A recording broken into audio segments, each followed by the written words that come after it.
पता चला कि इन लोगों ने किसी दूसरे का इंटरव्यू मेरे इंटरव्यू के ऊपर टेप कर दिया, क्योंकि उन दिनों में ऑल इंडिया रेडियो के पास बहुत कम पैसे हुआ करते थे, उनके पास नए टेप्स के लिए बजट नहीं थे।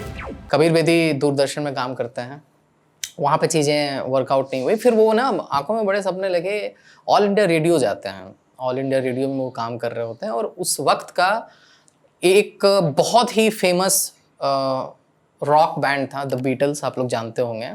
वो इंडिया आई हुई थी और जुगाड़ लगाकर आपने उनका इंटरव्यू क्रैक कर लिया था। लेकिन कहानी में ये ट्विस्ट है, लेकिन इतना बड़ा इंटरव्यू आपने क्रैक किया, बट कहीं ना कहीं ऑल इंडिया रेडियो छोड़ने की वजह भी आपकी वही बनी। इनफैक्ट दिल्ली छोड़ने की भी वजह वही इंटरव्यू बनी। क्या था सर पूरा वाकया, अगर आप बता सकें?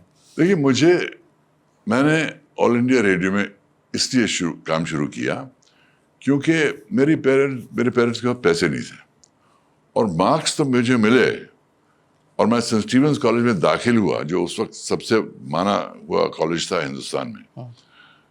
लेकिन फीस के पैसे नहीं थे, तो फीस कमाने के लिए मैंने ऑल इंडिया रेडियो के साथ काम शुरू किया।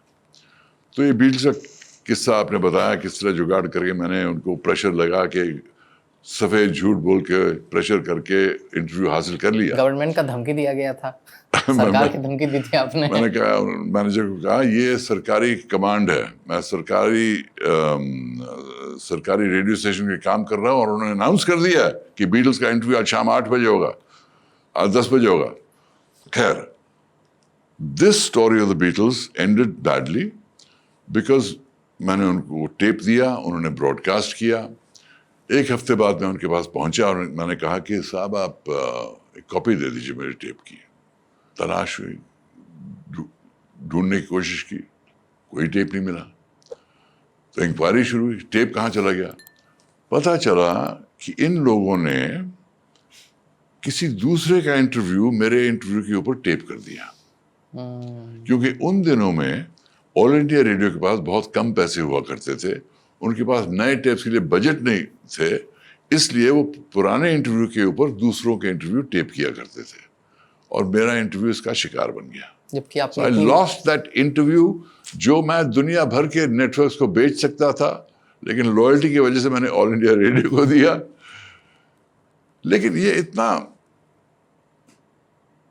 सदमा पड़ा मुझे, इतना शॉक पड़ा कि ये लोग इस किस्म की अचीवमेंट को इतनी इम्पोर्टेंट नहीं देते, इस बात की अहमियत नहीं रखते कि बीटल्स का इंटरव्यू हमेशा के लिए प्रिजर्व होना चाहिए ऑल इंडिया रेडियो के रिकॉर्ड्स में। सॉरी सर, मैं आपको कट कर रहा हूँ। जो आज के अभी के अगर दर्शकों को मैं एग्जांपल देना चाहूँ, तो सपोज कोल्ड प्ले अगर इंडिया आ रहा है और कोई एक छोटा मोटा पत्रकार जाकर कोल्ड प्ले का इंटरव्यू करता है, एक्सक्लूसिव इंटरव्यू, क्योंकि बाकी और कहीं जगह नहीं किया है, और वो इरेज कर दिया गया। तो मैंने सोचा कि मैं इन लोगों के साथ काम नहीं करना चाहता हूँ, मुझे कहीं और कुछ और करना चाहिए। फिर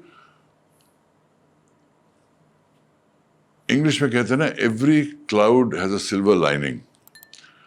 हर बुरी चीज में कुछ न कुछ अच्छा ही निकल आती है। इस हादसे ने मुझे सोच में डाल दिया, मुझे क्या करना चाहिए जिंदगी में। अब तक तो मैं फीस के लिए कर रहा था, अब ग्रेजुएशन हो गई, अब मैं क्या करना चाहता हूँ असल में। और सोचने के बाद मैंने फैसला किया, मैं फिल्म मेकर बनना चाहता हूँ। और मेरी जेब में 700 रुपए थे, 700 रुपए लेके मैं मुंबई आया और अपना करियर यहाँ शुरू किया। Thank you for watching this full clip, और मैं आपसे वादा करता हूँ कि इसका फुल पॉडकास्ट भी देख के आपको काफी मजा आने वाला है। Link in the description.